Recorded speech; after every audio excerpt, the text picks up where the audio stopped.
CIRS, MCAS, mold illness, oxalates, histamine. It's really confusing. Hi there, my name is Sue. Welcome to my channel. If you've not been here before, I've been eating a carnivore diet since the end of May 2022, so a little bit over 2 years. I'm 60 years old. I've had amazing benefits and amazing changes from eating a carnivore diet, but I still have some stuff going on and I'm still trying to work out what's going on with me. I just want to say too at the beginning of this video, I have my community is open on locals.com. I'll put the URL below the video if you want to join. I have a code where you can join for free for the first month if you join within the next 7 days. Hopefully we can create a place, a community of like-minded people who are eating carnivore, ketovore diets for their health, trying to work it out, and where we can help each other and hopefully get us all healed, because it's really frustrating to be on the carnivore diet and just not be getting to where you need to be. So if you haven't watched any of my earlier videos, my history has been a lot of IBS diarrhea, which got worse when I started on carnivore, and continued to be a problem for pretty consistently for well over a year.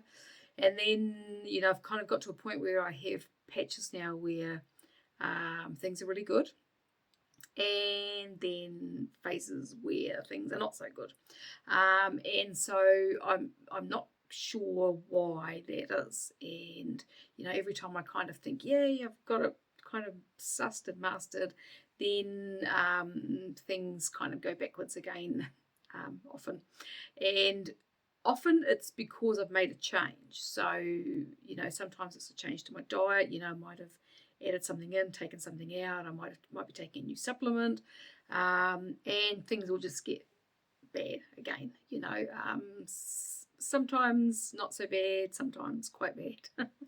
And this happened again just recently. So what happened was I was watching some videos by Dr. Stasha Gomanek, and she's kind of a sleep expert. She's a neurologist, or was a neurologist, and she works with people now. She's retired, she's in her 70s, but she works with people online to help with sleep issues.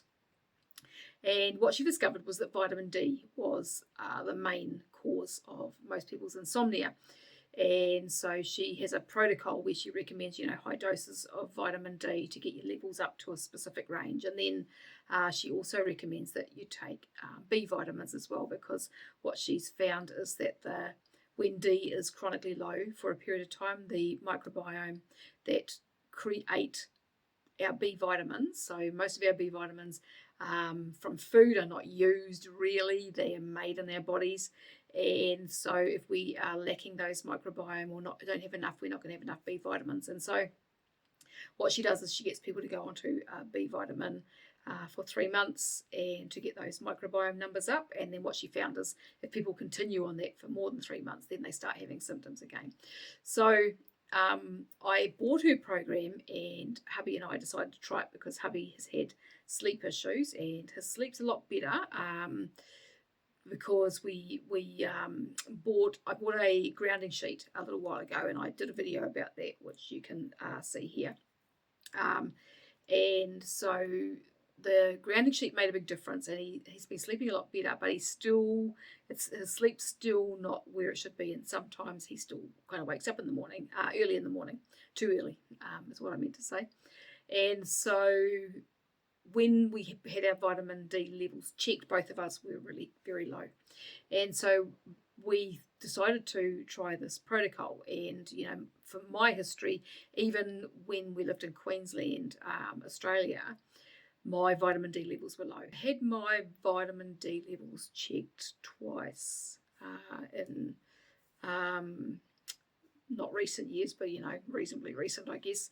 We were living in Hervey Bay in Queensland, and I was on the beach every day, and my levels were right at the bottom of the range, like right at the bottom, whereas my husband's levels were really high. And then I was tested again when I was about 50, and my levels were actually low. They were lower than the range. And again, we were living in Harvey Bay. I was on the beach every day, and we had just come back from 18 months of travelling around Australia in a camper van, living outside, and I was dark tan, and yet my vitamin D levels were low. And I didn't know why that was. I suspect now, after looking at some information just recently, it's because my adrenals were exhausted. I think my adrenal fatigue's been a real problem for me since 2008 in particular. And so because my adrenals were exhausted, my DHEA levels were probably really low. And so I suspect now that that's why my vitamin D levels were low, because apparently you need DHEA for your body to be able to make and use vitamin D. So I'm suspecting that's why my levels were low. But anyway, back to the story. So hubby with his sleep, both times we've lived in New Zealand, he's ended up with this insomnia sleep issue. And the last time we lived here, we were here for 4 years. This time we've been back for 9 years. And both times we'd be back for, a year, a couple of years, and he'd start having this sleep issue. And we couldn't work out why that was. And now we're realising it's because his vitamin D levels were low. Whereas when we lived in Australia, he was always outside in the sun, shirt off. And so his vitamin D levels were fine, not like mine. So that's obviously why his sleep has been an issue. So we decided to try Dr. Gomanak's protocol. And so we both started taking the vitamin D, and our levels that we're taking are based on our vitamin D levels from our tests, as she said, says in her program. And so we're both taking 15,000 IU a day. And I bought a B vitamin that has all the vitamin Bs in there. The one that I bought is from Seeking Health, and the reason I bought it is because it doesn't contain any methylated vitamins, because when I tried taking methylated vitamins, I had a reaction to them. So I started taking these things, and hubby has been fine. He's doing really well. His sleep has probably improved very slightly, I think, since he's been taking it.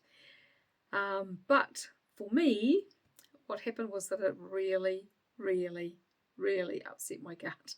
And at first, my gut started to play up, and I kind of wasn't sure whether it was the supplements or not, because there's the thing, is like, because it kind of goes backwards and forwards, and it'll be great for a while, and it had been really good for probably 3 or 4 weeks, and then it starts playing up, and you think, it's just, whatever. And I had a bit of nausea when I was eating dinner and things like that, and I thought, it's probably the B vitamins just kind of aggravating things a little bit.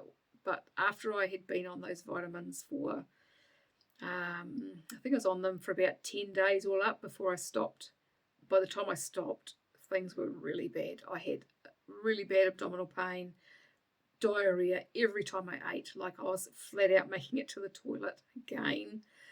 And it was just really a lot of discomfort, a lot of nausea, and not good. So I stopped the B vitamins, and we were going away last weekend to a friend's birthday, and I really wanted to go. I had second thoughts because my gut was so bad, but we did go, and the only reason I went was because I knew that she had 2 toilets. If she didn't have 2 toilets, I probably wouldn't have gone. And so we got there, and I didn't eat very much. We were there for one night, and then we came home. I didn't eat very much at all, but I still had problems after I ate, and I missed out on the trivia games because I was back and forward to the toilet, which is kind of embarrassing when you don't know people very well. Some of the people that were at the party I kind of knew, but others I didn't know at all. And so, you don't really want to have to explain that you've got diarrhea and you're going backwards and forwards to the toilet, but it kind of becomes obvious after you've gone 4 times in an hour, or less.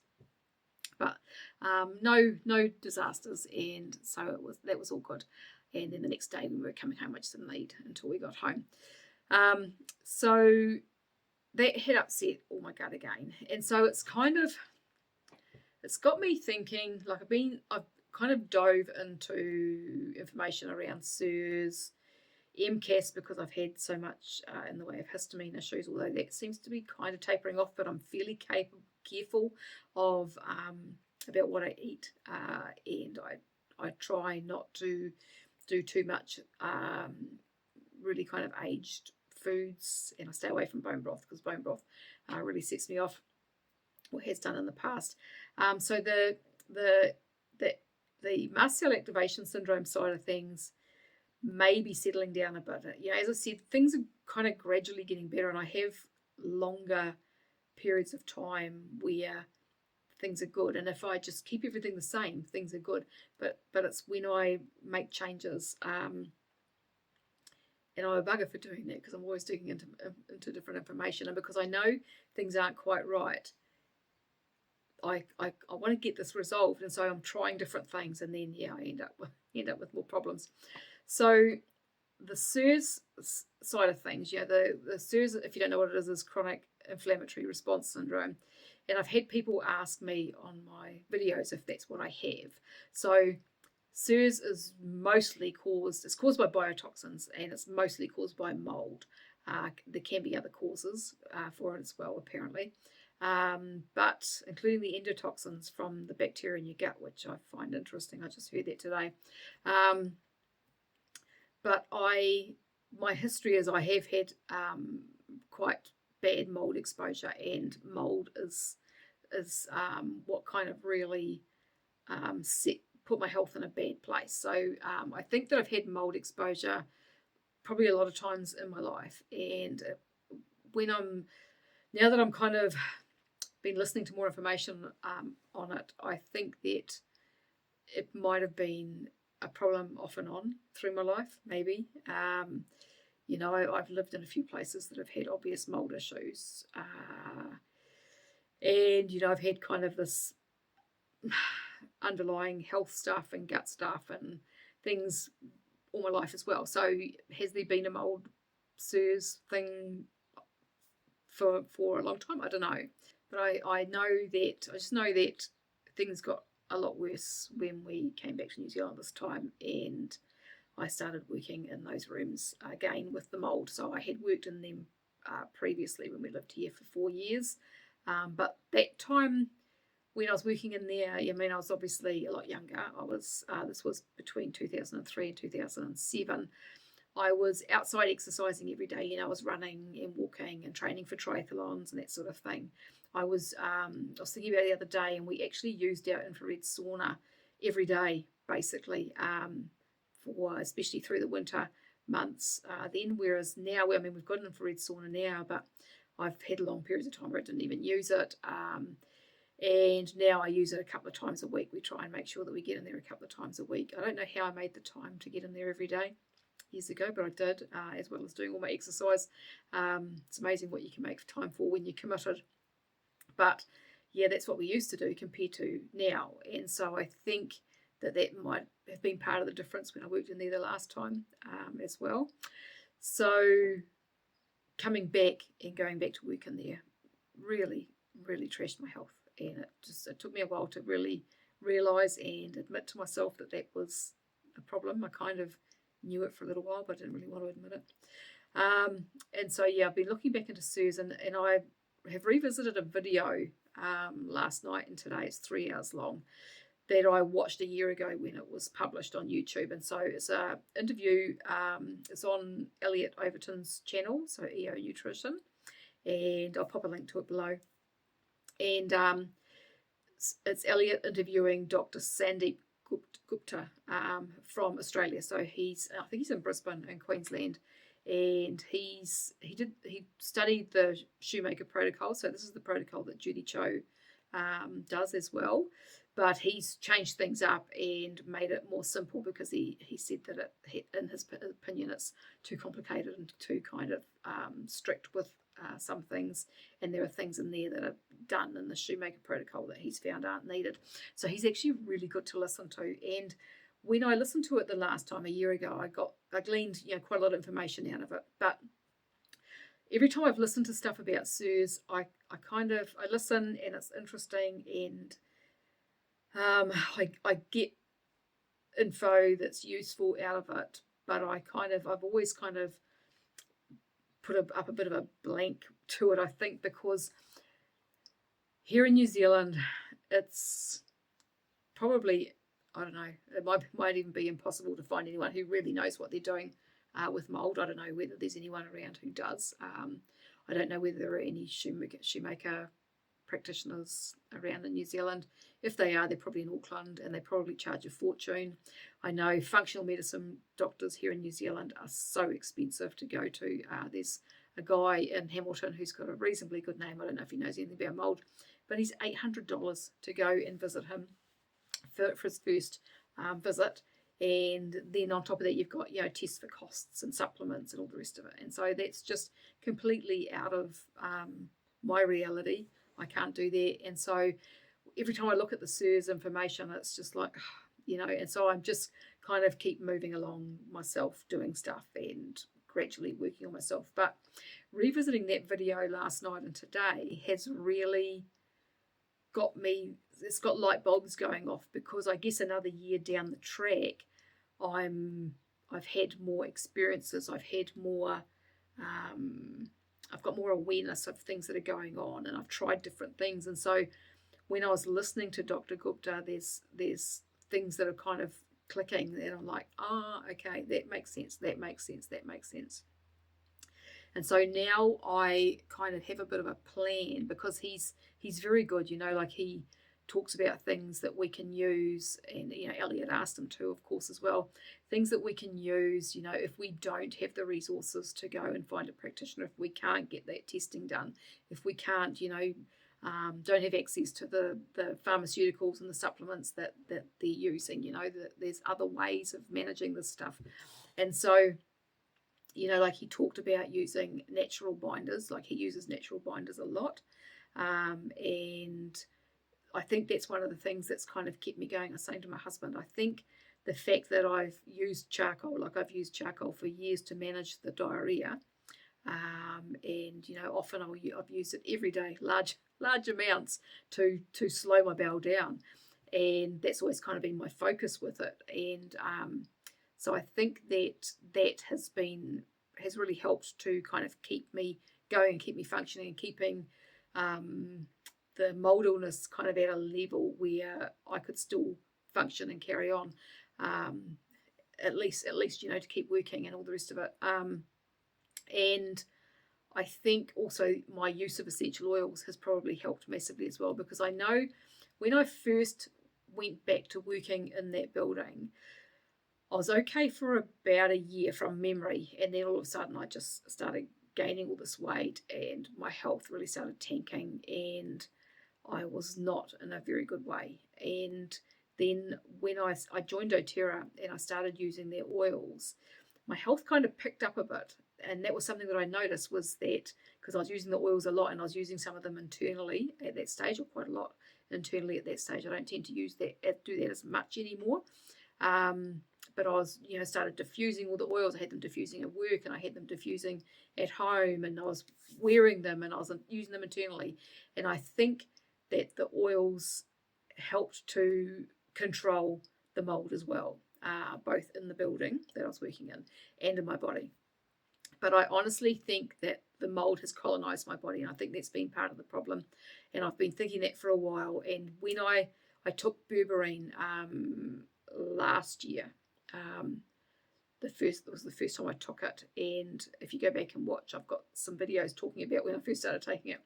My gut was just doing the wildest stuff, like making amazing noises and grumbling and gurgling for 48 hours solid. It just didn't stop. And I suspect that was the mold was probably part of the reason for that. That's my thought on it. And I've been kind of suspecting that maybe I've got something going on with mold in my lungs and in my sinuses, because I'm always having to clear my throat. I get a lot of kind of nasal congestion and stuff still. And so that's kind of been on something that I've been thinking about, and I've been considering using, I was using hydrogen peroxide in a nebulizer for a while, and I've been kind of mulling over what to do with the nebulizer, what to use in there to try and combat this. I think that part of my problem has been that I've been doing a bit here and a bit there, and a bit there. And like, it's like with the binders, I use them when my bowel's upset, and then I stop, because my focus has been on using them to slow my bowel down, not to manage the mycotoxins from mold. And so now, after listening to Dr. Gupta, I have kind of written myself out a plan of things to do every day, and my plan is to keep doing them every day for months if I need to, and see what changes. So based on his advice in the video, my plan basically is to use binders every day. So the bentonite clay and charcoal, I will use those every day when I get up in the morning. And I am going to use black seed oil every day, and because it helps to kill mold in the body. I may use some essential oils internally as well, maybe some thyme. He did mention thyme essential oil specifically for killing mold. There are other oils that also help to kill mold, so I may do some of those as well, maybe initially. But I'll start with the black seed oil. I've already started last night, and I will take that every day. And I'll take that every day for a little while and see how I go. I think I actually noticed a difference already today, just taking the black seed oil last night and today. And so I'm going to do that. I am going to make sure I gargle every day. So I want to do work on the vagus nerve, because the vagus nerve plays a part in all this as well. So gargling and humming can help with to stimulate the vagus nerve. So I'm going to do that. I've got all the stuff on my list so I don't forget. So hopefully I remember to look at my list. So I'm going to do that. I am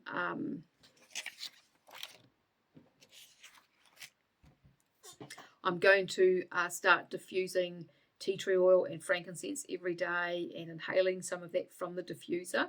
And I think once we move house, so we're moving house in about 3 weeks, and we've got way more PowerPoints in the house that we're moving to. It's a much better house than this one. And so I'm going to put a diffuser back in my bedroom, because I haven't got a diffuser in the bedroom here because we don't have the PowerPoints. And I'm going to put a diffuser back in the bedroom, and I'm going to diffuse tea tree and frankincense every night, because they both help with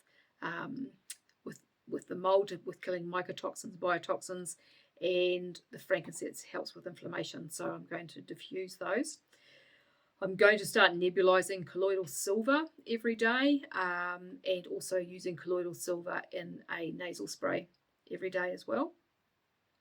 I'm going to use hydrogen peroxide to spray down in the bathroom, anywhere where there might be looking like there might be any mold growing. We'll start doing that. We've been doing that in our washing machine anyway, because we've got a front loader and it gets like a mold on the rubber on the inside.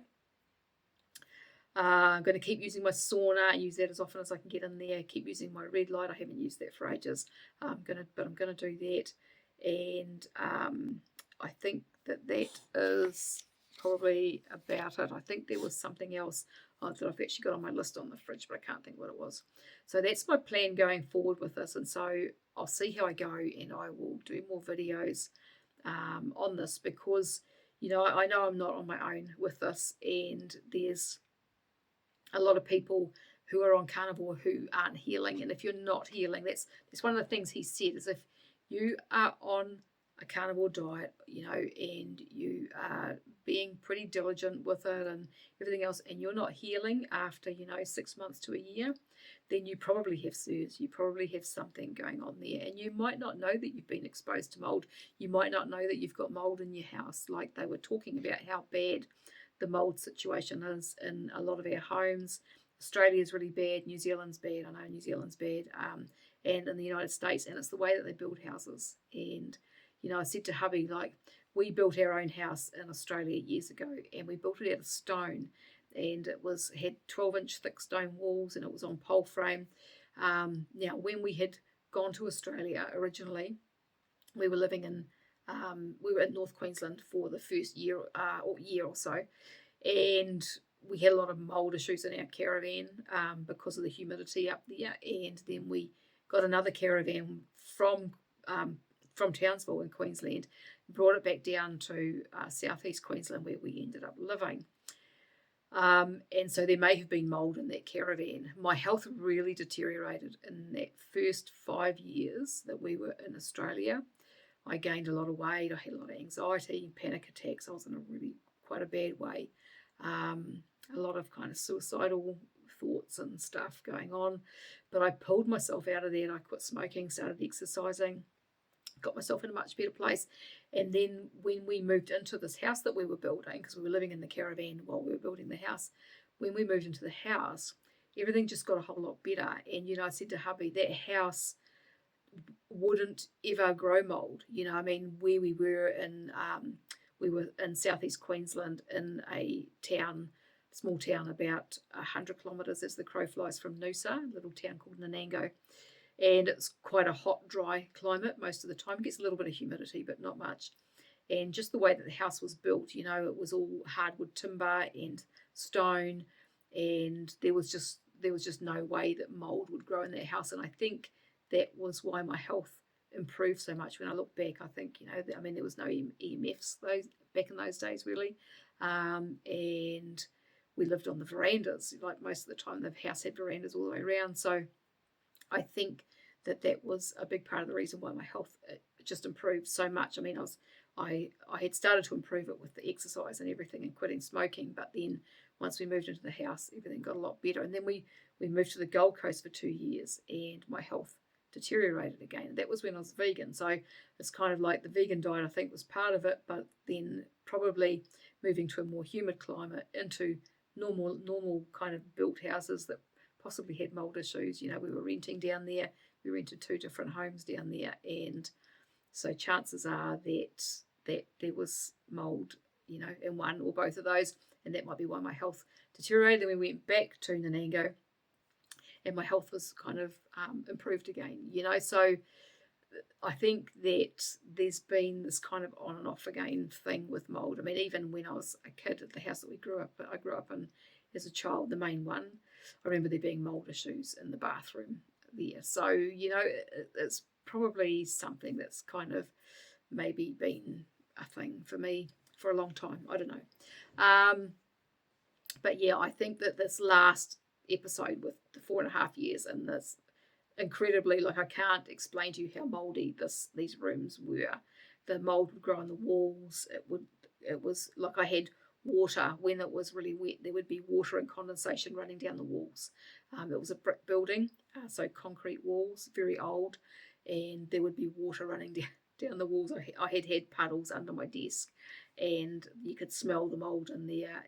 Anything that was left in there on the floor would go moldy. And yeah, it was really bad. And so, my landlord and they were a lovely couple, and they were really easy to deal with, and that's why I was there. The rent was cheap, and they were just really nice people. And I think they would hate to think that their building made me sick, but it absolutely did. And so yeah, that it was, once I realised that it was really making me ill, because I got this cough that just wouldn't quit, and I had no energy. I was kind of struggling my way through life and through work, and yeah, it was just not very good. So that's kind of my thoughts on the whole mold and CIRS thing. I think that is why my body hasn't healed yet. Over 2 years on the carnivore diet, and as I said, things are so much better. They are just so much better, and they continue to get better. But it's just this gut issue, and then it sets off the whole anxiety thing, and that's the other thing with the working with this type of issue is the brain retraining. So that's something I've been looking into as well. Is Judy Cho talks about this. So they've started doing brain retraining exercises. So Judy Cho talks about, how they've started. She's been talking about how they've been started doing brain retraining as well with their clients, because it is something that needs to be done. And I know that for myself, I've spoken before about how I've felt like I've been in this fight or flight thing for a long time. And when my gut isn't good, and when my gut's not good, it just sets off the mind side of things as well. And they were talking about, Dr. Gupta and Elliot were talking about how the brain sort of seems to get into this loop and just gets on this repetitive thing where it's trying to protect your body. And so it can get to a point where I've had to I've got to hold my phone because my gimbal thing that I use is running out of power, and my phone keeps going doot doot doot. All right, so where was I? So Dr. Gupta and Elliot are talking about how the brain gets into this loop, and it's on this hypervigilant kind of protective mode. And so any biotoxins, any mycotoxins from the mold, even a small amount can sometimes trigger things off, and it goes into this thing where it's, causing inflammation and that in your body, and all of these things. And even sometimes that can be the problem, they think, with taking different supplements and things like that. So I'm kind of wondering whether that's part of what's been going on with me as well, because as I said, I can be really good as long as I don't change anything, introduce something new, boom, and it sets it off. So so the brain retraining is something that I am looking into as well. From what I've seen, a lot of it, the basics of it, are basically just talking to yourself, telling your brain that it's okay, it can calm down, it can settle, thanking it for being, for looking after me, but you don't need to. And so I'll talk more about that probably in other videos. I'm actually going to do some meditation videos. Meditation is part of it as well, and I've been back meditating for a few weeks now, every single day. I'm not going to stop. Because I kind of feel like I need to, and I feel like I can now. I think I mentioned in a video the other day that I have started meditating, and I've made a commitment to myself to keep doing that, even if it's only for 10 or 15 minutes, just depending on what time I've got. But I try and do at least a half an hour most days, and there are days, the last couple of days, I haven't been able to shut my mind off really well. But there's little tiny patches in there where it does, and it doesn't matter. It's just the meditation, it takes a long time to get really good at it, and it takes consistent practice, and so I'm aware of that, and so I'll just keep on going with it. But I'm going to record some meditations for myself, but also for others who want to do this as well. So I've recorded some meditations in the past, and I quite like doing it, so I thought I might do some more of those and put them up on my channel. So the brain retraining is a big part of this as well, and I think it is definitely something that I need to focus on, because I'm being fully aware that there's been the mental side of this is a big part of it. So that is where I am at right now with this, and looking into CIRS and MCAS and mold toxicity and all the rest of it. And it's all really complicated, but not.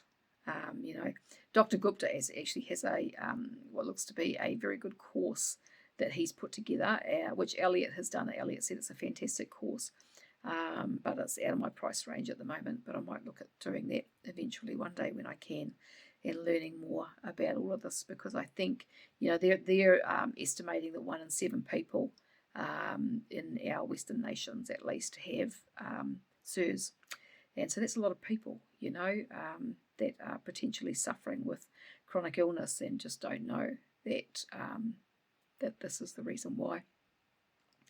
So if you have any comments or questions, just pop them below the video, and I'll get to them as soon as I can. I thank you very much for watching. Make sure to subscribe and like and share if you feel like doing that. I thank you very much for watching, and I will talk to you again another day. Goodbye for now.